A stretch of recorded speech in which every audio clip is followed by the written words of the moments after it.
এই পৃথিবীতে মানুষের জন্যে যা কিছু আল্লাহ তাআলা দিয়েছেন এর মধ্যে সবচাইতে গুরুত্বপূর্ণ বিষয় হলো, সবচাইতে দামি বিষয় হলো হেদায়াত।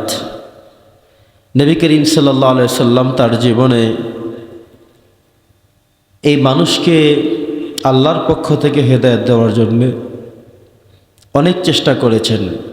আমরাও নবীজির ওয়ারাসাত হিসেবে আমরাও চেষ্টা করে যাচ্ছি। একজন মানুষ যদি পথভ্রষ্ট হয়, গোমরাহি হয়ে থাকেন, আমরা চেষ্টা করি তাকে সেখান থেকে সরিয়ে আনতে, সেখান থেকে এই জঘন্যতম অপরাধ থেকে, জঘন্যতম অবস্থান থেকে আমরা তাকে সরিয়ে এনে চেষ্টা করি যেন তিনি হেদায়েতের রাস্তায় চলে আসেন। তবে হেদায়েত এমন একটি গুরুত্বপূর্ণ বিষয়, এমন এক মহিমান্বিত বিষয়, এমন এক দামি বিষয় যেটি আল্লাহ ছাড়া কাউকে দেওয়ার অনুমতি ক্ষমতা আল্লাহ তাআলা দেননি। কোরআনের অসংখ্য জায়গায় আল্লাহ সুবহানাহু ওয়া তাআলা হেদায়েতের কথা বলেছেন। হেদায়েত এটি এমন একটি জটিলতম বিষয়, এমন এক গুরুত্বপূর্ণ বিষয়, এমন এক দামি বিষয় যেটার পাওয়ার আল্লাহ তাআলা নিজের হাতেই রেখে দিয়েছেন। আমাদের একটু মনে করলে মনে আসবে অবশ্যই, নবী করিম সাল্লাল্লাহু আলাইহি সাল্লাম একজন চাচা ছিল। নবী করিম সাল্লাল্লাহু আলাইহি সাল্লাম এই চাচার কাছে তিনি যেন ইসলাম ধর্ম গ্রহণ করেন, তিনি যেন মুসলমান হন, এজন্য তিনি এক দুইবার নয় অসংখ্যবার ট্রাই করেছেন, চেষ্টা করেছেন, বারবার দাওয়াত নিয়ে গিয়েছেন, আশা করেছিলেন ওনার কথা ওনার চাচা শুনবেন, ইসলাম ধর্ম গ্রহণ করবেন, আল্লাহ তাআলা তাকে হেদায়েত নসিব করবেন। কিন্তু তিনি অসংখ্যবার চেষ্টা করলেন, এমনকি যখন তিনি মৃত্যুমুখী হয়ে গেলেন, মৃত্যুর পথযাত্রী হয়ে গেলেন, নবী করিম সাল্লাল্লাহু আলাইহি সাল্লাম চাচার কাছে গিয়ে বললেন, হে আমার চাচা, আপনার কাছে আমার জীবনের সর্বশেষ আবদার হলো, যে কোনো মুহূর্তে আপনি বিদায় হয়ে চলে যাচ্ছেন, আপনার কাছ থেকে আমি চাই আপনি যেন ইমানের যে নূর এটা আপনি গ্রহণ করেন, ইমানের তাজাল্লি আপনি গ্রহণ করেন, ইমানের মতো যে পবিত্রতম বাসনা জীবনের একজন মুমিনের হতে পারে, একজন মানুষের হতে পারে, আপনি সেটা রিসিভ করেন। আমি আশা করি আপনি ইমান আনয়ন করবেন। নবী করিম সাল্লাল্লাহু আলাইহি সাল্লাম একবার দুইবার নয় অসংখ্যবার চেষ্টা করলেন, ট্রাই করলেন, বারবার আল্লাহর কাছে বলা শুরু করলেন, আল্লাহর কাছে নিজের চাচার জন্য হেদায়েতের দোয়া করলেন, চাচার কাছে হেদায়েতের জন্য বারবার গেলেন, বসলেন, উঠলেন, কত কিছুই না করলেন। কিন্তু আল্লাহ সুবহানাহু ওয়া তাআলা নবীজির চাচার জন্য হেদায়েত রাখেননি। নবীজি বারবার যখন চেষ্টা করলেন, আল্লাহর কাছে যখন বারবার দোয়া শুরু করলেন, আল্লাহ সুবহানাহু ওয়া তাআলা বললেন, হে মুহাম্মদ, আপনি একবার দুইবার নয়, যদি আপনি ৭০ মাররা ৭০ বার যদি আপনি আপনার চাচার জন্য চেষ্টা করেন, ৭০ বারও যদি আপনি তার জন্য আমি আল্লাহর কাছে বলেন, তাহলে এটা জেনে রাখেন, মনে রাখেন, হেদায়াত দেওয়ার দায়িত্ব আপনার না, হেদায়াত দেওয়ার দায়িত্ব আমি আল্লাহর। আমি তার জন্য হেদায়াতকে আমি কবুল করে রাখি নাই। এভাবে আল্লাহ তাআলা বললেন। নবীজি বুঝতে পারলেন হেদায়েত দেওয়ার দায়িত্ব আমার কাছে নয়, হেদায়েত দেওয়ার দায়িত্ব আল্লাহর কাছে। আল্লাহ যাকে চান তাকে হেদায়েত দান করেন, যার জন্য আল্লাহর পক্ষ থেকে হেদায়েত নাই, হাজারো চেষ্টা কষ্ট করার পরেও হেদায়েত সম্ভব হবে না, জুটবে না। হেদায়েত কার থেকে? আল্লাহর থেকে হেদায়েত। গুরুত্বপূর্ণ একটি বিষয় হল হেদায়েত। এই হেদায়েত একজন মানুষের যদি কপালে জুটে থাকে, তাহলে তিনি দুনিয়াতে হবে কল্যাণকামী এবং পরকালেও তিনি জান্নাতের মেহমান হবেন। এজন্যে হেদায়াত অত্যন্ত গুরুত্বপূর্ণ, অত্যন্ত দামি একটি বিষয় মানুষের এই জীবনে। প্রিয় সুধী, প্রিয় উপস্থিতি, প্রিয় সামিঈন, আজকে আমরা হেদায়াতের উপরে সর্বোপরি 5টি গুরুত্বপূর্ণ বিষয়ে আপনাদের সমীপে কথা বলবো। প্রথম বিষয় হলো হেদায়াত দেওয়ার মালিক হলেন স্বয়ং আল্লাহ। নবীজি চেষ্টা করেছেন, অসংখ্যবার চেষ্টা করেছেন, বারবার করেছেন, কিন্তু আল্লাহ তাআলা বলেছেন যে আপনি একবার দুইবার নয়, আপনি যদি ৭০ বারও আপনার চাচার জন্য ইস্তেগফার করেন, দোয়া চান, ক্ষমা প্রার্থনা করেন, আমি আল্লাহ তাআলা তার জন্য হেদায়াত রাখিনি, তিনি হেদায়াত ভাগ্যে জুটবে না তার হেদায়াত। এমন এক গুরুত্বপূর্ণ বিষয় হলো হেদায়াত। আল্লাহু আকবার। বন্ধুগণ আমার, আমরা যদি চলে যাই হযরত নূহ আলাইহিস সালামের জীবনীতে, নূহ আলাইহিস সালামের 4 জন ছেলে ছিল, সাম, হাম, ইয়াফাস, কেনান। এই কেনান নূহ আলাইহিস সালামের কোনো কথা শুনলেন না, কোনো কথা মানলেন না। আল্লাহ যখন প্লাবন দিয়ে পৃথিবী ধ্বংস করে দিবেন, শেষ করে দিবেন, এমন সিদ্ধান্ত যখন গ্রহণ করলেন, আল্লাহ সুবহানাহু ওয়া তাআলা নূহ আলাইহিস সালামকে বললেন, আপনাকে আমি নৌকা তৈরি করতে বলেছি, জাহাজ তৈরি করতে বলেছি। সেই জাহাজের মধ্যে এমন মানুষদেরকে উঠাবেন যারা ঈমান আনয়ন করেছে, বিশ্বাস স্থাপন করেছে, তাদেরকেই শুধু উঠাবেন, এখানে আর কাউকে উঠানোর কোনো অনুমতি নাই। নূহ আলাইহিস সালাম টেনশনের মধ্যে পড়ে গেলেন, পেরেশানির মধ্যে পড়ে গেলেন। কি হবে আমার এক ছেলের, যে আমার কোনো কথা শোনে না, সে আমার কোনো কথা মানে না, কি হবে তার? তিনি আল্লাহর কাছে বললেন, হে আল্লাহ, রব্বিবনিলি, হে আল্লাহ, এটা আমার সন্তান। আল্লাহ তাআলা রাগ করে বললেন, লাইসা মিন আহলিক, সে তোমার সন্তান হতে পারে না। যেই সন্তান আপনার কথা শোনে না, যে সন্তান ঈমান আনয়ন করে না, এটা আপনার সন্তান হতে পারে না। সে আপনার সন্তান এই কথা বলে আমি আপনাকে স্বীকৃতি দিতে পারবো না। এই বক্তব্য আল্লাহ তাআলা স্পষ্ট করে দিলেন, না, আপনার ছেলে হতে পারে, সন্তান হতে পারে, জন্ম দিতে পারেন, কিন্তু আমি আল্লাহ তাআলা বললেন লাইসা মিন আহলিক, সে আপনার সন্তান হতে পারে না। আপনার কথা শোনে না, আপনার প্রতি বিশ্বাস স্থাপন করেনি, এমন মানুষকে আমি হেদায়াত দিব, এটা আমি আল্লাহর শানের খেলাফ হয়ে যায়, আমি হেদায়াত দিতে পারবো না। এবার নূহ আলাইহিস সালাম জাহাজে উঠলেন, ছেড়ে দিলেন, ওইদিকে তুফান শুরু হয়ে গেল, ঝড় শুরু হয়ে গেল, প্লাবন শুরু হয়ে গেল। নূহ আলাইহিস সালাম বারবার সন্তানের দিকে তাকান, আল্লাহর কাছে মনে মনে দোয়া করেন, হে আল্লাহ, যেটা আমার ঐরসজাত সন্তান, যেটা আমার সন্তান, আমি আমার সন্তানের জন্য হেদায়েতের দোয়া চাই, আপনি কবুল করেন। আল্লাহ বললেন, না, সে তোমার সন্তানই হতে পারে না, তার জন্য হেদায়েতের কোনো রাস্তা আমি আল্লাহর কাছ থেকে আর খোলা রইল না। স্পষ্ট জানিয়ে দিলেন আল্লাহ তাআলা। তো হেদায়েত হলো এমন এক গুরুত্বপূর্ণ মশাল, এমন এক গুরুত্বপূর্ণ বিষয়, যেটি স্বয়ং আল্লাহর পক্ষ থেকে হয়, পৃথিবীর কারো পক্ষ থেকে নয়। বন্ধুগণ আমার, আল্লাহ তাআলা বলছেন, যেটা সূরা আল-লাইলের মধ্যে এসেছে, আল্লাহ বলছেন ইন্না আলাইনা লাল হুদা। আল্লাহ বলছেন যে হেদায়াত, এর পথ প্রদর্শনের যে দায়িত্ব, সবটুকুনি আমি আল্লাহর, এটা অন্য কারো কাছে নয়। ওয়া আলাল্লাহি কসদুস সাবিলি ওয়া মিনহা জাইর ওয়ালাউ শাআ লাহাদাকুম আজমাইন। আল্লাহ সুবহানাহু ওয়া তাআলার কাছে হেদায়েতের রাস্তা, পথ, তিনি যাকে চান তিনি হেদায়েতের রাস্তায় পরিচালিত করেন, সহজ করে দেন। অতএব আমরা প্রতিনিয়ত প্রত্যেক সালাতের মধ্যেই, প্রত্যেক দাঁড়ানোর মধ্যেই আমরা আল্লাহর কাছে বলি, ইহদিনাস সিরাতাল মুস্তাকিম। আমরা আল্লাহর কাছে হেদায়েতের কামনা করি প্রতি নামাজের মধ্যে, প্রত্যেক রাকাতের মধ্যে। এটাকে আল্লাহ বাধ্য করে দিয়েছেন, ওয়াজিব করে দিয়েছেন, আবশ্যক করে দিয়েছেন। প্রত্যেক নামাজ দিয়ে আমরা পড়ি ইহদিনাস সিরাতাল মুস্তাকিম। আয় আল্লাহ, তুমি আমাদেরকে হেদায়েতের রাস্তা দেখাও, সরল সঠিক পথ দেখাও।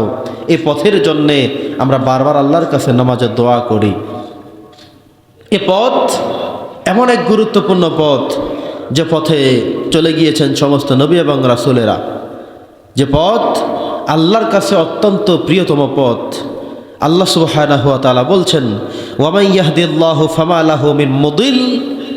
আল্লাহর কাছে যেহেতু হেদায়েতের চাবিকাঠি কিংবা রাস্তা, সব কিছু যেহেতু আল্লাহর কাছে, সুতরাং আল্লাহ যাকে হেদায়েত দেন তাকে কেউ গোমরাহি করতে পারে না। দেখবেন অনেক সময় আমাদের হেদায়েতপ্রাপ্ত কোনো মানুষকে, নামাজি মানুষকে, রোজাদার মানুষকে, নেককার মানুষদেরকে কিছু আউল ফাউল মানুষ এসে তাকে উল্টাপাল্টা বোঝানোর চেষ্টা করে। এই যে তুমি এবার যাকে ভোট দিবা, এটা উল্টাপাল্টা ভোট। এই যে তুমি যেই পথে মধ্যে আসো, এটা ঠিক নয়। এই যে শোনো, তুমি যে প্রতিনিয়ত এই কাজগুলো করো, এটা না করলেও চলে। কিন্তু একজন হেদায়েতপ্রাপ্ত মানুষ, আল্লাহ বলছেন, ওয়া মান ইয়াহদিল্লাহু ফামা লাহু মিন মুদিল। আমি আল্লাহ তাআলা যাকে হেদায়েত দান করি, তাকে কেউ পথভ্রষ্ট করতে পারে না, পথভ্রষ্ট করার কেউ নেই, যেটা সূরা আল জুমারের 37 নম্বর আয়াত আল্লাহ বলে দিয়েছেন। সুবহানাল্লাহ। অতএব যে সমস্ত মানুষগুলো হেদায়েত প্রাপ্ত, কোনো কৌশল, কোনো অপশক্তি, কোনো লোভ, কোনো লালসা তাদেরকে বিপথে নিতে পারে না, তাদেরকে অন্যায় পথে নিতে পারে না। এজন্য আমরা প্রতিনিয়ত সলাতের মধ্যে এই কথা বলি, ইহদিনাস সিরাতাল মুস্তাকিম। আল্লাহ তাআলা আপনি আমাদেরকে হেদায়েতের পথ দেখান, হেদায়েতের রাস্তা অবিচল রাখেন, হেদায়েতের রাস্তাকে উন্মুক্ত করে দেন। এভাবেই আমাদের প্রতিনিয়ত দোয়া করতে হচ্ছে। এই দোয়া আল্লাহ তাআলা আমাদের জন্য সহজ করে দিয়েছেন, স্পষ্ট করে দিয়েছেন। প্রিয় সুধী, অন্য আয়াত আল্লাহ বলেছেন, ইন্না হাদাইনাহুস সাবিলা ইম্মা শাকিরাম ওয়া ইম্মা কাফুরা। আল্লাহ বলছেন যে আমি তাকে পথ দেখিয়েছি, এরপর হয় সে কৃতজ্ঞ হবে অথবা সে অকৃতজ্ঞ হবে। প্রিয় সুধী, দ্বিতীয় শিরোনাম হলো আল্লাহ যাদেরকে হেদায়াত দান করেন, কাকে হেদায়াত দান করেন, কাকে হেদায়াত দান করেন না। প্রথম কথা ছিল এমন যে হেদায়াতের মালিক শুধুমাত্র আল্লাহ, আর কেউ না। মনে থাকবে তো ইনশাআল্লাহ, হেদায়াতের দায়িত্ব শুধু আল্লাহর, পৃথিবীতে আর কেউ কারো নয়। দ্বিতীয় শিরোনাম হলো আল্লাহ যাদেরকে হেদায়াত দান করেন, কাদেরকে হেদায়াত দান করেন, কোন মানুষদেরকে দান করেন, কেন দান করেন, এই বিষয়ে আমরা কথা শুনি। আল্লাহ বলছেন, ওয়া মান ইউমিন বিল্লাহি ইয়াহদি কলবাহু ওয়াল্লাহু বিকুল্লি শাইইন আলিম। যে ব্যক্তি আল্লাহ তাআলাকে বিশ্বাস করে তিনি তার অন্তরে সঠিক পথ পরিচালিত করেন, আর আল্লাহ সুবহানাহু ওয়া তাআলা তিনি সর্ববিষয়ে জ্ঞানী, তিনি অবগত, তিনি অবহিত। এজন্যে আল্লাহর কাছে চাইতে হবে, পানাহ চাইতে হবে। যেভাবে আমরা প্রতিনিয়ত সলাতের মধ্যে চাই, যেভাবে মুনাজাতের মধ্যে চাই, যেভাবে সব সময় বলি যে আল্লাহ আমার জন্য রাস্তাকে সহজ করে দাও, আমার পরীক্ষা সহজ করো, আমার অসুস্থতাকে সহজ করো, আমার হেদায়েতের রাস্তাকে সহজ করো, আমি দিনের বুঝ শক্তি সেটাকে সহজ করো। আপনি যত করে আল্লাহর কাছে এগুলো সহজ করে উপস্থাপন করবেন, আল্লাহ সুবহানাহু ওয়া তাআলা আমাদের জন্য এগুলোকে সহজ করে দিবেন, অত্যন্ত সহজ করে দিবেন। এজন্য আল্লাহ বলছেন যে আল্লাহ তাদেরকেই হেদায়াত দেন যারা আল্লাহর কাছ থেকে হেদায়াত চান, যারা চান তাদেরকেই দেন। দেখবেন অসংখ্য মানুষ এমন আছে যারা হেদায়াতের রাস্তায় আসতে চায় না, কোনো এক কারণে 2-1 ওয়াক্ত নামাজ পড়লেও আবার তারা চলে যায়, দূরও নামাজ পড়ে কী লাভ, তার মানে সেই লোকটা হেদায়াত চায় না। 10 টাকা দান করে কতক্ষণ পর বলে এতগুলো টাকা মসজিদে দিয়ে ফেললাম, না দিলে তো চা খাওয়া যাইতো। আল্লাহ বলছেন আমি ওইটারে হেদায়াত দেই না। সে দেওয়ার পরেও, আমল করার পরেও, ইবাদত করার পরেও, নেক কাজ করার পরেও সে আবার আগের রাস্তায় ফেরত যেতে চায়। সে পজিটিভ কাজ করার পরেও, সবের কাজ করার পরেও সেটাকে সে ভালো চোখে দেখে না। আল্লাহ বলে যে আমার কাছে হেদায়াত না চাওয়ার কারণে আমি দিতে পারলাম না। আমি তাকেই হেদায়াত দেই যে আমার কাছে হেদায়াত চায়। আমরা কি চাই? আল্লাহর কাছে আমরা হেদায়াত চাই, সব সময়ের জন্য হেদায়াত চাই। আল্লাহ যেন আমাদেরকে হেদায়াতের রাস্তায়, হেদায়াতের পথকে উন্মুক্ত করে দেন, সহজ করে দেন, পড়ি আল্লাহুম্মা আমিন। প্রিয় উপস্থিতি, সূরাতু আলে ইমরানের মধ্যে আল্লাহ বলছেন, ওয়া মান ইয়াতাসিম বিল্লাহ ফাকাদ হুদিয়া ইলা সিরাতিম মুস্তাকিম। যে ব্যক্তি মজবুত করে আল্লাহকে ধরে, আল্লাহ বলেন আমি তাকে আমার পথে, হেদায়াতের পথে পরিচালিত করি। যে আমাকে মজবুত করে ধরে, যে আমাকে শক্ত করে আটকায়, আমিও তাকে সঠিক পথ, সরল পথ, নেকের পথ, হেদায়াতের পথ তার জন্য সহজ করে দিই। প্রিয় উপস্থিতি, এজন্য আমরা যেন হেদায়াতের রাস্তার জন্য আল্লাহর কাছে যেভাবে দোয়া করব, পাশাপাশি হেদায়াতের রাস্তাকে আঁকড়ে ধরে থাকতে হবে।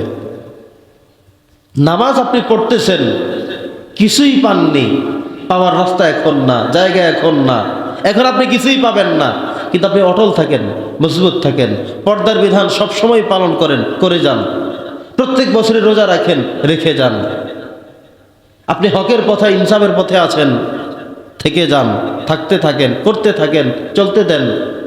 আল্লাহ বলছে যারা আমার হেদায়াতের পথে মজবুত থাকে, অটল থাকে, আমি তাদেরকে অটলভাবে রেখে দেই। সুবহানাল্লাহ। তারা এখান থেকে বিচ্যুত হয় না, তারা সরে যায় না, তারা গোমরাহী হয় না। অতএব আমাদের জীবনের হেদায়াতের দায়িত্ব একমাত্র আল্লাহর কাছে, আর আমরা সব সময় এই হেদায়াতের পথে যেন অটল থাকতে পারি, এই জন্য আল্লাহর কাছে দোয়া করতে হবে, আটকে থাকতে হবে। আল্লাহ বলছেন আমি কখনো তাদেরকে গোমরাহ করি না। আমি আল্লাহর কাছে হেদায়েত চাই, হেদায়েত কামনা করে, এবং হেদায়েতের মজবুত থাকতে চাই, আমি তাদেরকে অটল রাখি। কিছু মানুষ আমাদের সমাজে এমন আছে, ভালো কাজ নেক কাজ করার পরেও চিন্তা করে আগে সালাম দিতাম, এখন আর দেবো না। আগে কয়দিন নামাজ পড়ছি, এখন আর নামাজ পড়বো না, কোনো লাভ নাই। আগে অনেক দান সৎকার করছি, এখন আর দান সৎকার করবো না, করে আর কি লাভ, থাকলে তো খাওয়া যায়। এভাবে যদি চিন্তা করে, তার মানে হলো তিনি নিজেই হেদায়েতের রাস্তায় থাকতে চান না, ভালো পথে থাকতে চান না। আল্লাহ তাআলা বলেন আমিও সিদ্ধান্ত নিলাম তোমাকে আমি সেই পথে রাখবো না, সেটার জন্য কবুলও করলাম না। বিপদ হয়ে গেল, মুসিবত হয়ে গেল। আপনি থাকতে চান না, তা আল্লাহ রাখবে কীভাবে আপনাকে? আপনি থাকতে চান, আল্লাহর কাছে বলতে থাকেন, দোয়া করতে থাকেন, পড়েন ইহদিনাস সিরাতাল মুস্তাকিম, আয় আল্লাহ তাআলা আমাদেরকে হেদায়েতের রাস্তা দেখাও, সরল সঠিক পথ দেখাও। এই কথা আল্লাহর কাছে যতবার বলবেন, যতক্ষণ বলবেন, আল্লাহ তাআলা আপনাকে অটল রাখবে, মজবুত রাখবে। কিন্তু আপনি যদি না থাকেন, থাকতে না চান, আপনি আল্লাহর রাস্তার মিটিংয়ে নাই, মিছিলে নাই, সমাবেশে নাই, মাহফিলে নাই, মসজিদে নাই, পর্দায় নাই, কোনো বিধান পালনে নাই, আল্লাহ বলছে আমার এত দায় ঠেকে নেই, তোমাকে জোর করে এনে এটার মধ্যে রাখবো, এটা হতে পারে না। প্রিয় সুধী, এই হলো দ্বিতীয় নম্বর। তৃতীয় নম্বর হলো আল্লাহ যাদেরকে হেদায়াত দান করেন না। কাদেরকে হেদায়াত দান করেন না? আল্লাহু লা ইয়াহদিল কওমাল কাফিরিন, যারা কাফের আল্লাহ তাদেরকে হেদায়াত দান করেন না। আল্লাহু লা ইয়াহদিল কওমাল ফাসিকিন, যারা ফাসিক, পাপাচারী, অবাধ্য, আল্লাহ তাআলা তাদেরকেও সঠিক রাস্তা দেখান না, হেদায়াতের রাস্তা দেখান না। তাহলে হেদায়াতের রাস্তায় যেতে হলে শর্ত হলো আল্লাহর রাস্তায় অটল থাকা, মজবুত থাকা, অচল থাকা। তাহলে আল্লাহ তাআলা সেগুলো দেখেন, আল্লাহ তাআলা আমাদের পাশে থাকবেন। কিন্তু আমরা যদি নিজেরা টিকতে না থাকি, টিকতে না পারি, টিকতে না চাই, থাকতে না চাই, আল্লাহ বলছেন সেটা দায়িত্ব আমি নেই না। একটা মানুষ কাফের, একজন মানুষ হিন্দু, একজন মানুষ খ্রিস্টান, একজন মানুষ বিধর্মী, তাকে আল্লাহ তাআলা সত্যের পয়গাম তার কাছে যে কোনোভাবেই হোক পৌঁছানোর ব্যবস্থা আল্লাহ তাআলা করেন। সে যদি হেদায়াত গ্রহণ করতে চায়, আল্লাহ বলেন আমি তার জন্য পথকে সহজ করে দেই ও মুক্ত করে দেই, ইজি করে দেই। আর সে যদি না চায়, তাহলে তার জন্য কঠিনই থেকে যায়। আমাদের মুসলমানদের মধ্যেও কিছু মানুষ এমন আছে, উনি যেইটা বোঝে ওইটাই রাইট, উনি যে নামাজ পড়ে না মনে করে এটাই রাইট, কিন্তু দান সদকা করে। উনি শরীয়তের হাজারো বিধান মানে না, একটা দুইটা পালন করে, মনে করে সে একটাই রাইট। কিন্তু কত রাস্তায় তিনি যে ফসকে যাচ্ছেন, কত রাস্তাতে তিনি ওভারকাম করছেন, বিপদের মধ্যে, ঝুঁকির মধ্যে আছেন, এই চিন্তাধারা তার নাই। ফলে আল্লাহ সুবহানাহু ওয়া তাআলা তাকে হেদায়েতের রাস্তায় দেন না, হেদায়েতের রাস্তা তাকে দেখান না। আল্লাহ তাকেই দেখান, তাকেই সেই পথ দেন যে আল্লাহর কাছে সাহায্য চান। আল্লাহ বলছেন ওয়াল্লাহু লা ইয়াহদিল কওমাল কাফিরিন, আরেক আয়াতে বলছেন ওয়াল্লাহু লা ইয়াহদিল কওমাজ জালিমিন, আল্লাহ জালেমদেরকেও পছন্দ করেন না, এবং যে মানুষগুলো পাপাচারী তাদেরকেও আল্লাহ তাআলা পছন্দ করেন না। সম্মানিত উপস্থিতি, আমরা চলে গেলাম চতুর্থ শিরোনামে, হেদায়েত প্রাপ্ত লোকের লক্ষণসমূহ কি? কোন মানুষটা হেদায়েত প্রাপ্ত আপনি কেমনে বুঝবেন? আল্লাহ তাআলা কোরআন শুরুই করেছেন এই কথাগুলো দিয়ে, আলিফ লাম মিম যালিকাল কিতাবু লা রাইবা ফিহি হুদাল লিল মুত্তাকিন। আল্লাহ বলছেন যে মুত্তাকিন কারা, হেদায়েত প্রাপ্ত কারা, এমন মানুষের সংজ্ঞাটা শুনে নাও। কি সংজ্ঞা? আল্লাযিনা ইউমিনুনা বিল গায়ব, যারা অদৃশ্যের প্রতি বিশ্বাস স্থাপন করে, ওয়া ইউকিমুনাস সালাত, যারা নামাজ প্রতিষ্ঠা করে। যেমন আপনি আমি, আমরা নামাজ পড়তে এসেছি না? আমরা নামাজের সাথে আছি কিনা বলেন? আছি। নামাজ পড়তে এসেছি, কায়েম করতে এসেছি, আদায় করতে এসেছি। এই যে আমাদের কথা আল্লাহ বলছেন আল্লাযিনা ইউমিনুনা বিল গায়ব, যারা পরকালের প্রতি বিশ্বাস স্থাপন করে, অদৃশ্যের প্রতি বিশ্বাস স্থাপন করে। ওয়া ইউকিমুনাস সালাতা, নামাজ প্রতিষ্ঠা করে। ওয়া মিম্মা রাযাকনাহুম ইউনফিকুন, এবং আমার রিজিক থেকে তারা দান করে। ওয়াল্লাযিনা ইউমিনুনা বিমা উনজিলা ইলাইকা ওয়া মা উনজিলা মিন ক্বাবলিক, ওয়াল্লাযিনা ইউমিনুনা বিমা উনজিলা ইলাইকা, আমি নবীর প্রতি যে কিতাব কোরআন কারীম নাজিল করেছি এবং তার পূর্ববর্তীদের উপরে যা নাজিল করেছি, এটার বিশ্বাস যারা করে। ওয়া মিম্মা রাযাকনাহুম ইউকিনুন। আল্লাহ তাআলা এই কথাগুলো বলার পরে এরপরে বলতেছেন উলাইকা আলা হুদাম মির রাব্বিহিম, এরা হলো আল্লাহর পক্ষ থেকে হেদায়েত প্রাপ্ত। ওয়া উলাইকা হুমুল মুফলিহুন, আর এরাই হলো সফল কাম। পড়েন সুবহানাল্লাহ। তাহলে আল্লাহ বলছেন যে হেদায়েত প্রাপ্ত লোকের নামগুলো শুনে রাখো। কি নাম, কি পরিচয় তাদের, কি অ্যাড্রেস তাদের? কোরআনের একদম শুরুতে আল্লাহ তাআলা দিয়ে বলেছেন যে আল্লাযীনা ইউমিনুনা বিল গায়বি ওয়া ইউকিমুনাস সালাতা ওয়া মিম্মা রাযাকনাহুম ইউনফিকুন, যারা অদৃশ্যের প্রতি বিশ্বাস স্থাপন করে, যারা নামাজ কায়েম প্রতিষ্ঠা করে এবং আমি দান করছি সেখান থেকে যারা দেয়, এরা হলো হেদায়েত প্রাপ্ত। উলাইকা আলা হুদাম মির রাব্বিহিম, আল্লাহর পক্ষ থেকে এরা হলো হেদায়েত প্রাপ্ত। তাহলে দেখুন, আমরা এবার আল্লাহর থেকে জেনে গেলাম, আল্লাহ বলে দিয়েছেন হেদায়েত প্রাপ্ত কারা। আসলে এবার আমরা আমাদের সাথে মিলাই, আমরা কি আল্লাহর প্রতি বিশ্বাস স্থাপন করেছি না? আমরা কি সালাত আদায় করি না? অদৃশ্যের সমস্ত বিষয়গুলো, ভালো মন্দের বিষয়গুলো, তাকদীরের বিষয়গুলো আমরা কি বিশ্বাস করি নাই? যদি করে থাকি, আল্লাহ আমাদেরকে বলছেন যে উলাইকা আলা হুদাম মির রাব্বিহিম, এরাই, তোমরাই আল্লাহর পক্ষ থেকে হেদায়েত প্রাপ্ত। ওয়া উলাইকা হুমুল মুফলিহুন, এবং তোমরাই সফল কাম। কার কথা? জোরে বলেন, আল্লাহর কথা। এরপরে আয়াত আল্লাহ বলছেন ওয়াল্লাযীনা ইউমিনুনা বিল গায়ব ওয়াল্লাযীনা ইউমিনুনা বিমা উনজিলা ইলাইকা ওয়া মা উনজিলা মিন ক্বাবলিক ওয়া বিল আখিরাতি হুম ইউকিনুন। আল্লাহ তাআলা বলছেন যারা আখিরাতের প্রতি ইয়াকিন করে, বিশ্বাস করে, এবং আমি যে কিতাব নিয়ে এসেছি, নবীর প্রতি দিয়েছি কিতাব, এই কিতাবকে যারা বিশ্বাস করে, এরাই হলো হেদায়েত প্রাপ্ত। তাহলে প্রথমে এত বলা হয়েছে 3টা, পরের এত বলা হয়েছে 2টা। এই 5টাকে একত্রিত করে আল্লাহ শেষের দিকে বলেছেন উলাইকা হুদাম মির রাব্বিহিম, এরা আল্লাহর পক্ষ থেকে হেদায়েত প্রাপ্ত। সুবহানাল্লাহ। আমাদেরকে আল্লাহ তাআলা বলছেন যে আমরা হেদায়েত প্রাপ্ত। কার পক্ষ থেকে? আল্লাহর পক্ষ থেকে হেদায়েত প্রাপ্ত। সম্মানিত সুধী, আরো অন্য আয়াত আল্লাহ বলছেন যে কারা হেদায়েত প্রাপ্ত? যারা বিপদে ধৈর্য ধারণ করে, আল্লাহ তাদেরকেও হেদায়েত প্রাপ্ত বলেছেন। কোথায় বলেছেন? সূরা বাকারার মধ্যে আল্লাহ বলেছেন আল্লাযীনা ইযা আসাবাতহুম মুসিবাহ ক্বালু ইন্না লিল্লাহি ওয়া ইন্না ইলাইহি রাজিউন উলাইকা আলাইহিম সালাওয়াতুম মির রাব্বিহিম ওয়া উলাইকা হুমুল মুহতাদুন।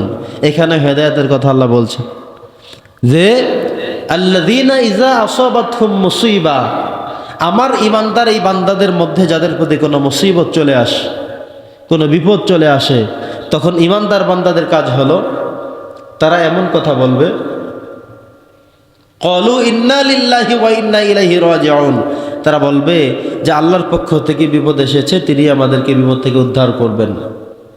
আল্লাযীনা ইযা আসাবাতহুম মুসিবাহ, যখন তাদেরকে মুসিবতে আক্রান্ত করবে, অ্যাটাক করে ফেলবে, তখন তারা বলবে ইন্না লিল্লাহি ওয়া ইন্না ইলাইহি রাজিউন। অর্থ কি?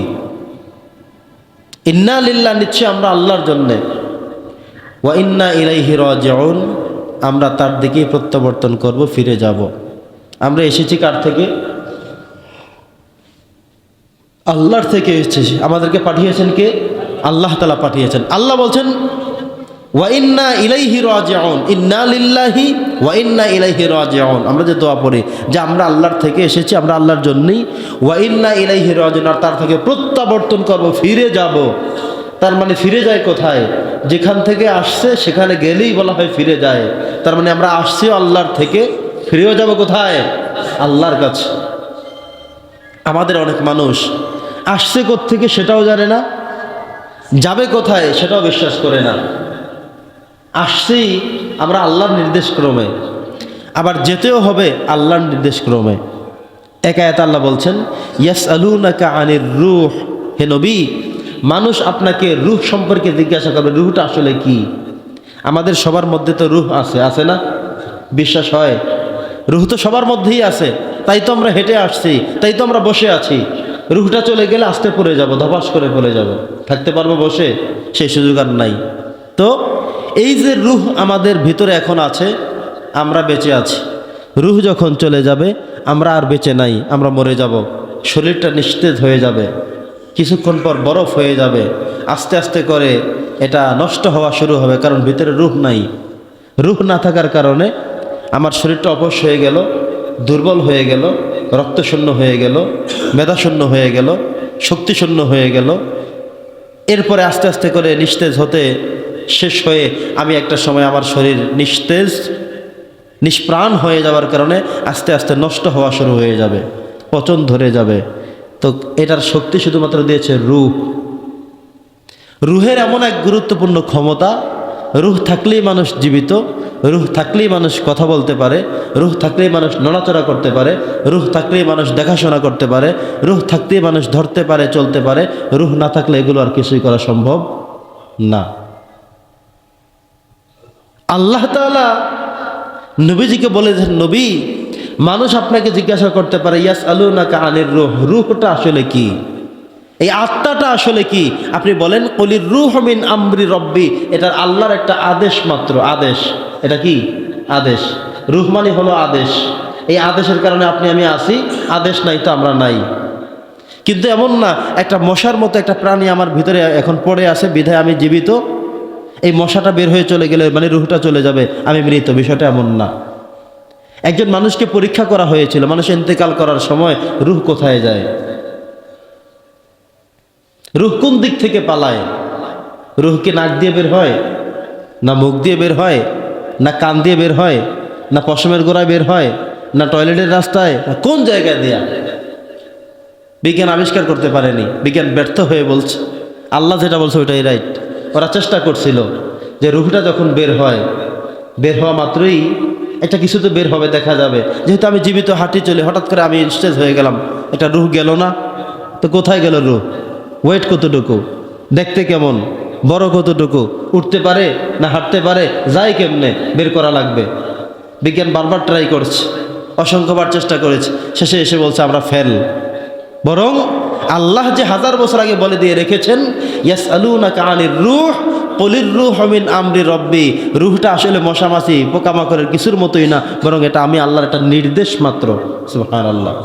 নির্দেশ দিয়েছি, মায়ের রেহেমের মধ্যে গিয়ে একটা বাচ্চা জীবন পেয়ে গেছে, সে আস্তে আস্তে বড় হয়েছে, সুঠাম দেহের অধিকারী হয়েছে, আল্লাহর নির্দেশেই বেরিয়ে এসেছে, আস্তে আস্তে বড় হয়েছে, এখনো বেঁচে আছে। আল্লাহর নির্দেশ হবে তো চলে যাবে, আল্লাহর নির্দেশ হয়নি ততদিন আমি আছি।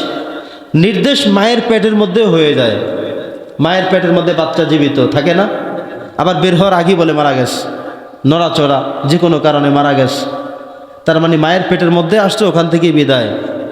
দুনিয়াতে আসার পরেও বিদায়, 1-2 বছরের সময়ও বিদায়। আপনি আমি বিদায় হইনি, এখনও বেঁচে আছি, তাই তো আমার আপনার গুরুত্ব। বেঁচে আছেন, একটা সময় বিয়ের বয়স, একটা সময় বাবার বয়স, একটা সময় দাদার বয়স, নানার বয়স, এভাবে করতে করতে কালের পরিক্রমা একটা সময় আমরা আবার হারিয়ে যাব, থাকবো কেউ? আল্লাহ তাআলা এই জায়গাটা দেশে বলেছেন যে তোমরা রূহ খোঁজাখোঁজির কিছু নাই। ইয়াসআলুনাকা আনির রূহ, রূহের ব্যাপারে আমি আল্লাহর থেকে সমাধান হলো, জেনে রাখো তোমরা। কুলির রূহু মিন আমরি রব্বি, এটা আল্লাহর একটা নির্দেশ মাত্র। নির্দেশ দিয়েছেন তো এখনো আছি, নির্দেশ চলে যাবে তো আমরা ফিরে যাব। এখানে আল্লাহ বলেছেন ক্বালু ইন্না লিল্লাহি ওয়া ইন্না ইলাইহি রাজিউন। ফেরেশতার নাম, আপনি ভারত যান, আমেরিকা যান, যত শক্তিশালী রাষ্ট্রে যান, যত বড় সুপার পাওয়ার আপনি ক্ষমতাধর হয়ে থাকেন না কেন, আজরাইল কি সেটা শুনবে? কথা বলেন। আজরাইল বলবে আরে ডোনাল্ড ট্রাম্প অনেক ক্ষমতাবান লোক, ওর রূহ কবজ করা যাবে না। এটা কি হবে? না। কে কত ক্ষমতাবান, কে পালিয়ে কোথায় গেলেন, কোন জায়গায় আছেন, আল্লাহ বলে দিয়েছেন যে ফাইন্নাহু মুলাকিকুম, এই আজরাইল গিয়ে তোমার সাথে ওখানেই সাক্ষাৎ করে আসবে। আপনি যে মনে করবেন পালায়া থাকলে মনে হয় আজরাইল পাবে না, সুযোগ আছে হয়তো বা কোনো এক ঘরের মধ্যে থাকলে হয়তো পুলিশ খুঁজে পাবে না আজরাইল। আপনি মনে করবেন তালা মেরে রাখলাম, আজরাইল তালা মেরে রাখলেও আসতে পারবে? মাশাআল্লাহ। কিভাবে রাখবেন আপনি? আমাদের কত ফেরারি আসামি, ওয়ারেন্টের আসামি পালিয়ে পালিয়ে পালিয়ে পালিয়ে বেড়াচ্ছে, পুলিশ খবর পায় নাই, আত্মীয় স্বজনরা তাকে লুকিয়ে রেখেছে, গুজিয়ে রেখেছে। ফলে আজকে ওয়ারেন্ট জারি হওয়ার পরেও 5 বছরের মধ্যে হয়তো খুঁজে পাওয়া যায়নি, 10 বছরের মধ্যে খুঁজে পাওয়া যায়নি। বাংলাদেশের ইতিহাসে এমন বিগত দিনের রেকর্ড আছে না নাই? পায় নাই। কিন্তু আজরাইলের যেই রেকর্ড, আপনার কি মনে হয় যে আজরাইল মানুষ খুঁজে না পেয়ে ও এখন এই বাঁচতেছে? শুধুমাত্র আজরাইল খুঁজে পায় নাই বিদায় এখন 10 বছর অতিরিক্ত বাঁচতেছে। এমন কি মনে হবে? 1 মিনিট 1 সেকেন্ডও না। ইজা যা আজালুহুম, যখন সময় আসবে, এটা কোনো সেকেন্ড, ন্যানো সেকেন্ড কোনো কিছু নাই যে 1 মিনিট 1 সেকেন্ড, সেকেন্ডের ভাগ করে 1 সেকেন্ডকে আবার 100 ভাগ করা যায়, 1000 ভাগ করা যায়, এর কোনো ভাগের মধ্যে আছে কি না? 1 সেকেন্ডকে 1000 ভাগ করা যায়, বুঝতে পারছেন? এটাকে ন্যানো সেকেন্ড বলা হয়। তো 1 সেকেন্ডকে 1000 ভাগ করেও যদি আপনি মনে করেন যে অন্তত একটু সময় দেওয়া হবে, সেটাও হবে না। আজাল শব্দ বলা হয়েছে, ফাইন্নাহু মুলাকিকুম বলা হয়েছে। আপনি বাজারে এসে মরতে হবে না, আজরাইল বাজারে এসে আপনার থেকে রূহটা নিয়ে যাবে। আপনি বাজারে আসেন না, বাড়িতে আসেন, আজরাইল বাড়িতে গিয়েই আপনার রূহটা আনবে। আপনি ট্রেনে আছেন, ওখানে গিয়েই আনবে।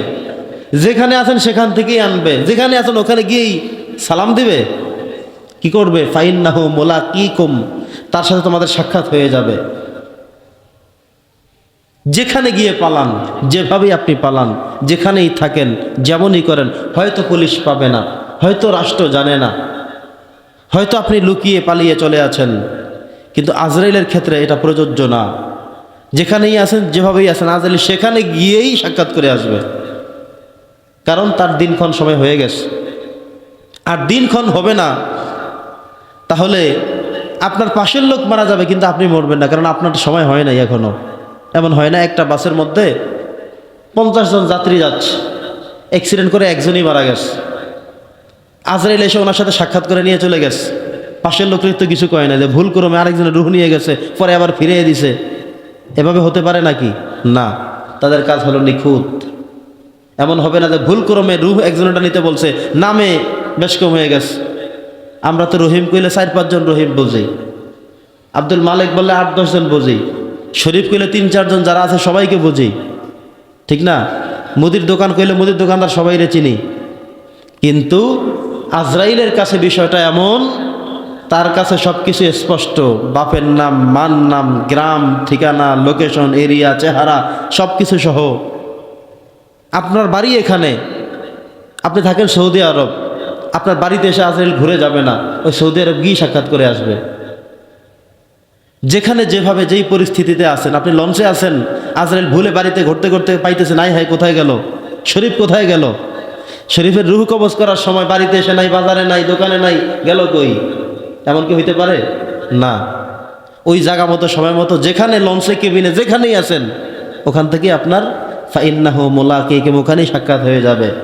এখন আপনি আজকে লঞ্চে ছিলেন বিধায় বেঁচে গেলেন, আপনি আজকে ট্রেনে ছিলেন বিধায় আজরাইল চিনতে পারল না, আপনার বাড়িতে এসে পেল না, আপনি সৌদি আরব থাকেন, আজরাইল সেটা জানে না।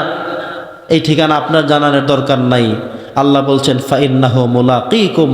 তো প্রিয় সুধীরা, যে কথাটুকু আমাদের বলার মূল উদ্দেশ্য, যে হেদায়েত প্রাপ্ত লোকের লক্ষণের কথা আল্লাহ বলছেন, যে আল্লাযীনা ইযা আসাবাতহুম মুসিবা, যখন মানুষের কোনো বিপদ মুসিবত হয়ে যায়, হেদায়েত প্রাপ্ত লোকের মুখ থেকে একটা কথা বের হয়। সেই কথাটা কি? তারা বলে ইন্না লিল্লাহি ওয়া ইন্না ইলাইহি রাজিউন। হয় না এমন? একটা জিনিস হারায় গেছে, উনি বলে ইন্না লিল্লাহি ইন্না লিল্লাহ, আমরা জিনিসটা পাই না।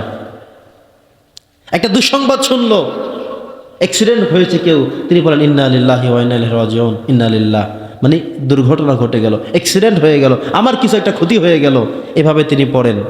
আল্লাহ এই কথাই বলেছেন যে ইমানদার বা হেদায়েত প্রাপ্ত লোকের এটাই বৈশিষ্ট্য, আল্লাযীনা ইযা আসাবাতহুম মুসিবা, যখন তাদের কোনো মুসিবত চলে আসে, অ্যাক্সিডেন্ট চলে আসে, কেউ যখন মারা যায়, তারা বলে ক্বালু, তাদের মুখ থেকে চলে আসে ইন্না লিল্লাহি ওয়া ইন্না ইলাইহি রাজিউন, আমরা আল্লাহর থেকে এসেছি, তার দিকেই ফিরে যাব। এই কথা বলে কারা? বলে হেদায়েত প্রাপ্ত লোকেরা। আমরা আজকে হেদায়েত নিয়ে কথা বলছি।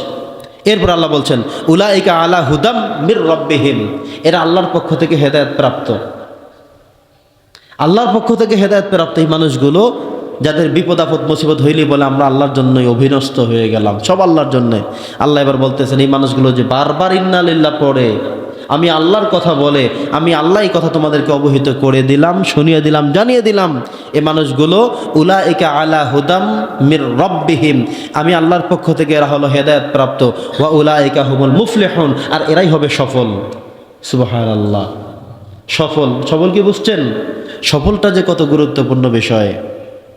মাঝে মধ্যে আমরা বিভিন্ন পরীক্ষায় অবতীর্ণ হই, আমাদের নাম লিস্টের মধ্যে আছে কি না, থাকলে আমরা সফল।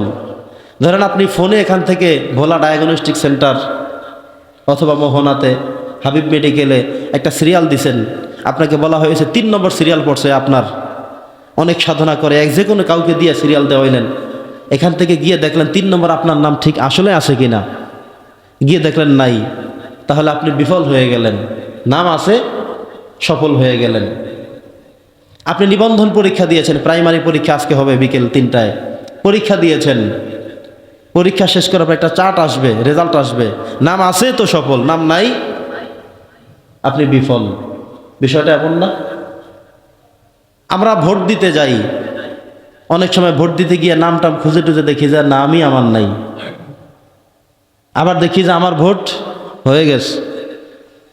এভাবে কি হয়েছে না বিগত দিনে? আচ্ছা, তো যখন এমনই হয়েছে, আপনি গিয়ে দেখলেন নাম নাই, তা আপনি এত আর সফল হননি।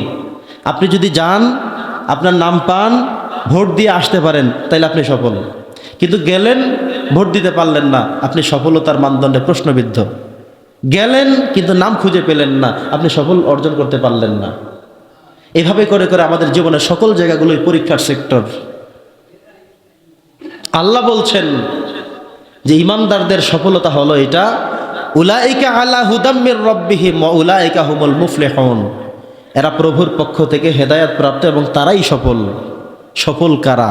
এখানে আল্লাহ লিস্ট দিয়েছেন, যারা বিপদে আপদে মুসিবতের সময় বলে ক্বালু ইন্না লিল্লাহি ওয়া ইন্না ইলাইহি রাজিউন, আমাদের জন্য আল্লাহ তাআলার সব, আল্লাহর জন্য সব কিছু বিনষ্ট করে দিলাম। এই মানুষগুলোর ব্যাপারে আল্লাহ বলছেন এরাই হলো সফল। এজন্য আমাদের জীবনের সব কিছু আমরা কার জন্য ওয়াকফ করব? আল্লাহর জন্য করব। আমাদের সব কিছুর জন্য আমরা আল্লাহর কাছে ছেড়ে দেব। আপনি কাজ করতেছেন, ফলাফলের জন্য আল্লাহর কাছে ওয়েট করেন। যে কোনো বিষয়ে, ইবাদতের বিষয়ে ফল আল্লাহ দিবেন পরকালে। দুনিয়াবি কোনো পরীক্ষা, চেষ্টা, কষ্ট, আদালত, মামলা, মোকদ্দমা, ব্যবসা বাণিজ্য আপনি করেন, সফলতার জন্য অভিনষ্ট হতে হবে কার কাছে? আল্লাহর কাছে। আপনি ব্যবসা দিয়েছেন, অনেক টাকা ইনভেস্ট করে বিসমিল্লাহ বলে বসে গেলেন, মিলাদও পড়ালেন, দোয়াও করলেন, তাবাররুকও বিতরণ করলেন, আল্লাহর নাম নিয়েই তো বসে গেলেন। কত দুশ্চিন্তা, কি হবে, হবে কি না, ভালো হবে কি না। আল্লাহ বলছে ফাইজা আযামতা ফাতাওয়াক্কাল আলাল্লাহ, তোমার এই কার্যক্রমগুলো সম্পন্ন করে আমি আল্লাহর উপরে তাওয়াক্কুল করে ফেলো, আল্লাহ ভরসা বলে ফেলো, তো আমি আল্লাহ তাআলা এটা দেখব। আপনি জুতার দোকান দিয়েছেন, দিয়ে আল্লাহর প্রতি ন্যস্ত করেন। পানের দোকানদারি করছেন, এটা দিয়ে আল্লাহর প্রতি ন্যস্ত থাকেন, আল্লাহ বলছেন আমি দেখব। ফাইজা আযামতা, আপনি মুয়াজ্জিনি করছেন, এটা নিয়ে অভিনষ্ট করছেন আল্লাহর প্রতি, আল্লাহ বলছে ফাতাওয়াক্কাল আলাল্লাহ, এবার তাওয়াক্কুল করো, আমি দেখব। ইমামতি নিয়েই সব কিছু, আর কোনো যোগ্যতা আপনার নাই, এই ইমামতি নিয়ে আপনি চুপ থাকেন, তাওয়াক্কুল করেন, আল্লাহ বলছে আমি দেখব। আপনি একজন শিক্ষক মানুষ, 12,000 টাকা বেতন, আল্লাহ বলছেন এটা নিয়েই তাওয়াক্কুল করো, আমি আল্লাহ দেখব। একজন দারোয়ান মাত্র 5,000 টাকা পায়, আমরা অনেকে 50-70,000 টাকা পাই। 70,000 টাকা পেয়েও সংসার মাস শেষে মিলাতে কষ্ট হয়। ওই ব্যক্তিকে নিয়ে প্রশ্ন করি, 5,000 পায় কেমন করে? আপনার বিশ্বাসের ঘাটতি হয়তো থাকতেও পারে, কিন্তু ওই লোক 5,000 টাকার দারোয়ানগিরি চাকরি করেও ফাইজা আযামতা ফাতাওয়াক্কাল আলাল্লাহ, সে আল্লাহর উপরে তাওয়াক্কুল করছে, আল্লাহ বলছে আমি দেখব। সুবহানাল্লাহ। দেখতেছে কেমন আল্লাহ?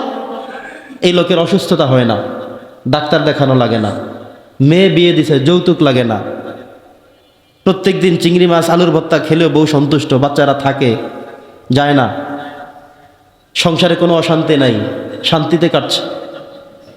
আপনার তৌফিক আছে, একটা বোরাক কিনবেন, একটা রিক্সা, তাওয়াক্কুল করেন, আল্লাহ বলছে আমি দেখব। আপনি একটা কোদাল আর ওরা কিনছেন, মাটি কাটবেন, আল্লাহ বলছে আমি দেখব। দেখেন না আল্লাহ তাআলা? সবাই কি বিশাল বিশাল চাকরি করে? আপনাদের মতো সবার কি বিশাল বিশাল দোকান আছে? তো ছোট্ট ছোট্ট চাকরি করে, দপ্তরি চাকরি করে, নাইট চাকরি করে, দারওয়ান চাকরি করে, রিক্সা নিয়ে ঘোরে, আল্লাহ বলছে আমি দেখব। দেখতেছেন আল্লাহ? দেখেন কি না? তারা কি না খেয়ে মারা গেছে? রিক্সাওয়ালাগুলো সব না খেয়ে মারা গেছে। দারওয়ানের অবস্থা হবে কি? আল্লাহ দেখবে, কেমন দেখবে? আপনি 70,000 টাকার মানুষ, আপনার খরচটা 70,000 টাকা দামের হয়ে যাচ্ছে, আর ওই লোকটা 5,000 টাকার বেশি, তার যোগ্যতা নাই, এবিলিটি নাই, সামর্থ্য নাই। এই লোককে 5,000 টাকার যে বেতন আপনি দেন মালিক হয়ে, এই যে উল্টাপাল্টা করে আপনি যখন বাদ দিয়ে দিবেন, ও আবার আপনার পায়ে ধরে দেয়, ভাই না এই চাকরিটা থাকুক, ভাই আমাকে বাদ দিয়েন না, আমি চেষ্টা করবো আর অন্যায় করবো না। ওই 5,000 টাকার চাকরির জন্যই সে থাকতেছে, বেতনও নিতেছে। আল্লাহ বলছে আমি দেখব কি দেখা দেখে, এই লোকে ওষুধ কিনা লাগে না, গ্যাস্ট্রিক নাই, ডায়াবেটিস নাই। আপনি প্রত্যেকদিন সকাল 2 ঘন্টা দৌড়ান, বলেন ডায়াবেটিস, ও বলে ডায়াবেটিস তো নামই শুনি নাই আমি। আপনি বলছেন প্রেশার, ওষুধ খাওয়া লাগে, ওর লাগেই না। আপনার ঘুমাতে ট্যাবলেট খাওয়া লাগে, ও ওই যে দারোয়ানগিরি করে ওখানে বসেও ঘুমায়। আর আপনি কত নরম বিছানায় শুয়ে ঘুম আসে না। আল্লাহ বলছে আমি দেখব, এটাই কথা। ফাইজা আযামতা ফাতাওয়াক্কাল আলাল্লাহ। আল্লাহ বলছে তুমি তোমার কাজ ঠিক করে আমি আল্লাহর প্রতি 100% ভক্তি, শ্রদ্ধা, বিশ্বাস সব রেখে কাজ শুরু করো। ফাতাওয়াক্কাল আলাল্লাহ, আমি আল্লাহর প্রতি তাওয়াক্কুল করো। আমি দেখব, বলছি দেখব, মাহরুম করব না, মেরে ফেলবো না, নিঃস্ব করব না, অসহায় দেব না তোমাকে, দেখব আমি। আল্লাহ দেখেন না? আল্লাহ দেখেন বলেই তো রিক্সাওয়ালারাও খায়, আমিও খাই। আল্লাহ দেখেন বলেই তো মাটি কাটা ব্যক্তিও শান্তিতে আছে। আল্লাহ দেখেন বলেই তো ওই যে দপ্তরি মানুষ, এ তো কত নিচের শ্রেণীর মানুষ সবাই আসে তো। পানের দোকানদারি করে মাত্র, বাজারে ঘুরে ঘুরে 5 টাকা করে পান বিক্রি করে। আল্লাহ বলছে তোমাকেও আমি দেখব, দেখেন না তাকে? সেই লোক কি সন্ধ্যাবেলা এসে অভিযোগ দেখবেন, সে শান্তিভাবে বেচা কিনা শেষ করে, সে খুশি যে ভাই ঈদের সময় 1,500 টাকা বিক্রি করছে, 1,000 টাকা লাভ হয়ে গেছে। সেই ব্যক্তিও তো মাছ বাজার সদাই নিয়ে বাড়িতে গেছে ফিরে। তো আল্লাহর প্রতি যদি অগাধভাবে এই শ্রদ্ধাবোধগুলো থাকে, আল্লাহ বলছেন আমি প্রত্যেকেই দেখি, কাউকে আমি মাহরুম করব না। আর এই মানুষগুলোই হলো উলাইকা আলা হুদাম মির রাব্বিহিম, আমি আল্লাহর পক্ষ থেকে হেদায়েত প্রাপ্ত, ওয়া উলাইকা হুমুল মুফলিহুন, এরাই সফল। সফল কারা? আমরা পৃথিবীর জমিনে কত কিছুকেই তো সফল মনে করি, অনেক ভালো বেচা কিনা হয়, উনি সফল। ঘর বাড়ি 2তলা 3তলা বিল্ডিং করে ফেলছে, মনে করি সে সফল। অনেক বড় সরকারি চাকরি ফেলছে, সফল। আল্লাহ কয় এটা একটাও আমার কাছে সফল না। আল্লাহর সফলতার সংজ্ঞা সব আলাদা। আমি আমার জীবনে যত কিছু, সরকারি চাকরি পাইলেই সফল, ভালো বেচা কিনা হইলেই সফল, বাজারে 2টা দোকান কিনতে পারছি বা আছে এতেই সফল, খায়া দেয়া অনেক সুখী শান্তিতে আছি তাতেই সফল। কিন্তু আল্লাহর ভাষায় কোনোটা সফল না। আপনি পরকালে সফল তো আসল সফল, আপনি আল্লাহর কাছে সফল তো আপনার সব সফল। আপনি দুনিয়ার অনেক বড় ইঞ্জিনিয়ার হলেন, ডক্টর হলেন, আরও কিছু টাকা পয়সা, ঘর বাড়ি, জায়গা জমি অনেক কিছু হলো, কিন্তু আল্লাহর জন্য কিছুই হলো না। আল্লাহ বলছেন সব জিরো, কিচ্ছু নাই। আর যে মানুষটাকে আপনি নিয়ে হাসেন, ঠাট্টা বিদ্রুপ করেন, আল্লাহর কাছে ওই মানুষটাও সফল হতে পারেন, ওই মানুষটার দামও অনেক বেশি হতে পারে। এই জন্যে আল্লাহর কাছে, আল্লাহর সংজ্ঞায়িত যারা সফল তারাই হলো আসল সফল। বোঝা গেছে? আল্লাহ এখানে বলছেন উলাইকা আলা হুদাম মির রাব্বিহিম ওয়া উলাইকা হুমুল মুফলিহুন। আল্লাহ বলছে এরাই সফল, যারা আমি আল্লাহর প্রতি তাওয়াক্কুল করে, বিশ্বাস করে, ভরসা রাখে, বিপদ মুসিবত হলেও তারা বলে ক্বালু ইন্না লিল্লাহি ওয়া ইন্না ইলাইহি রাজিউন, আমি আল্লাহর ছাড়া কোনো কথাই বলে না। আল্লাহ বলে দিয়েছেন এরাই হলো সফল। তো আমরা কি জগতে সফল হব নাকি আল্লাহর কাছে হব? বলেন সবাই, আমরা যেন আল্লাহর কাছে সফল হতে পারি। প্রিয় সুধী, এরপরে আল্লাহ সফলতার হেদায়েত প্রাপ্তের আরও কিছু কথা বলেছেন। ইন্নামা ইয়া'মুরু মাসাজিদাল্লাহ মান আমানা বিল্লাহ ওয়াল ইয়াউমিল আখির। আল্লাহ বলছেন সফলতার আরেকটি মানদণ্ড আমরা যাচ্ছি। আল্লাহ বলছেন এই পৃথিবীতে যারা মসজিদ নির্মাণ করে, ইন্নামা ইয়া'মুরু মাসাজিদাল্লাহি মান আমানা বিল্লাহ, মসজিদ যারা আবাদ করে, নির্মাণ করে, মসজিদের যারা খেদমত করে, মসজিদের নির্মাণে যারা সহযোগিতা করে, মসজিদ সংরক্ষণে যারা সহযোগিতা করে, যেখানে মানুষ সাজদা দিবে, নামাজ আদায় করবে, প্রার্থনা করবে, এমন জায়গাগুলোতে যারা হেল্প করে, এরপরে আল্লাহ বলছেন এরপরে আরও কিছু কোয়ালিটি তাদের থাকবে। মান আমানা বিল্লাহ, তারা আল্লাহর প্রতি ঈমান আনয়ন করবে, ওয়াল ইয়াউমিল আখিরি, পরকালের প্রতি বিশ্বাস স্থাপন করবে, ওয়া আকামাস সালাত, নামাজ প্রতিষ্ঠা করবে, ওয়া আতাজ যাকাত, যাকাত দেবে, ওয়ালাম ইয়াখশা ইল্লাল্লাহ, আল্লাহ বলছেন আমি আল্লাহ ছাড়া কাউকে আর ভয় করবে না। ফাআসা উলাইকা আন ইয়াকুনু মিনাল মুহতাদিন, এরাই হলো হেদায়েত প্রাপ্ত, এরাই হলো সফল। তাহলে মসজিদ নির্মাণ কিছু মানুষ করেন, দান সদাকা করেন, শুধু এর কারণেই তিনি পরকালে বিশাল কিছু পেয়ে যাবেন এমনটা নয়। আল্লাহ শর্ত দিয়েছেন, ইন্নামা ইয়ামুরু মাসাজিদাল্লাহ, যে মসজিদ নির্মাণ করবে। এরপরে বলছেন মান আমানা বিল্লাহ, এরপরে যে ঈমান আনয়ন করবে, ওয়া আকামাস সালাহ, নামাজ প্রতিষ্ঠা করবে, ওয়া আতাজ যাকাত, যাকাত প্রদান করবে, ওয়া লাম ইয়াখশা ইল্লাল্লাহ, আল্লাহ ছাড়া কাউকে আর ভয় করবে না। এই কতগুলো শর্ত দিয়ে এরপরে আল্লাহ তাআলা আয়াতের শেষের দিকে বলেছেন ফাআসা উলাইকা আন ইয়াকুনু মিনাল মুহতাদিন, এরাই হলো হেদায়েত প্রাপ্ত। আমাদের আজকে আলোচনা বিশেষ হলো হেদায়েত নিয়ে। আল্লাহ কাকে হেদায়েত দান করেন, কাকে দেন না। এখন আমরা আলোচনায় আছি যে হেদায়েত প্রাপ্ত ব্যক্তি যারা, হেদায়েত প্রাপ্ত লোকসমূহ কারা, এর পরিচয়টা আমরা জানতেছি। এর মধ্যে আমরা নেককার মানুষদেরকে পেলাম, সলেহাইন মানুষদেরকে পেলাম, ইমানদার মানুষদেরকে পেলাম। আমরা আশা করব আমরা যেন এই আলোচনা থেকে উপকৃত হতে পারি, উপকার গ্রহণ করতে পারি, নসিহত নিতে পারি। হেদায়েত হলো আল্লাহর পক্ষ থেকে সবচেয়ে বড় সারপ্রাইজ। আল্লাহ আমাদের যা দিয়েছেন, ধরুন আপনাকে দুইটা চোখ দিয়েছেন, হাত দিয়েছেন, পা দিয়েছেন, ব্রেন বুদ্ধি সব দিয়েছেন, কিন্তু হেদায়েত দেননি, আপনি কিছুই পাননি, আপনি কিছুই পাননি। কিন্তু আল্লাহ তাআলা আপনাকে দুইটা দৃষ্টিশক্তি চক্ষু দেননি, কিন্তু হেদায়েত দিয়েছেন, এটা অনেক বড়। আপনাকে মুখ দিয়েছেন, জিহ্বা, দাঁত, ঠোঁট সব ঠিক আছে, কথা বলতে পারেন না, আপনি বোবা মানুষ, কিন্তু হেদায়েত দিয়েছেন, এটাই অনেক বড় কিছু। কথা কি বুঝতেছেন? আল্লাহ আপনাকে সব দিলেন, হেদায়েত দিলেন না, এই সব জাহান্নামেই জ্বলবে, এই সব আগুনে জ্বলবে, এসব জাহান্নামের পোড়া আঙ্গার হয়ে যাবে। এই জন্য হেদায়েতটা হলো এত বেশি গুরুত্বপূর্ণ। নবীজি চাচার জন্য কেঁদে কেঁদে দোয়া করেছিলেন। আল্লাহ তাআলা লাস্টে থ্রেড দিয়ে বলে দিলেন যে ইন্নাকা লা তাহদি মান আহবাবতা ওয়ালাকিনাল্লাহু ইয়াহদি মান ইয়াশা, আপনি যাকে ভালোবাসেন আপনি তাকে হেদায়েত দেওয়ার ক্ষমতা রাখেন না। আপনি একবার না 70 বার যদি তওবা ইস্তিগফার করেন আর দোয়া চান, ক্ষমা করেন, আমি শুনবো না। দেখেন হেদায়েতের মাপকাঠি কত বিশাল, কত কিছু, কত মূল্যবান। নবীজি থেমে গেলেন। নূহ আলাইহিস সালাম ছেলের জন্য আল্লাহর কাছে বারবার বলেন, আল্লাহ আমার কেনান ডুবে গেল, মরে গেল, শেষ হয়ে গেল, আল্লাহ ওরে একটু আপনি বাঁচান।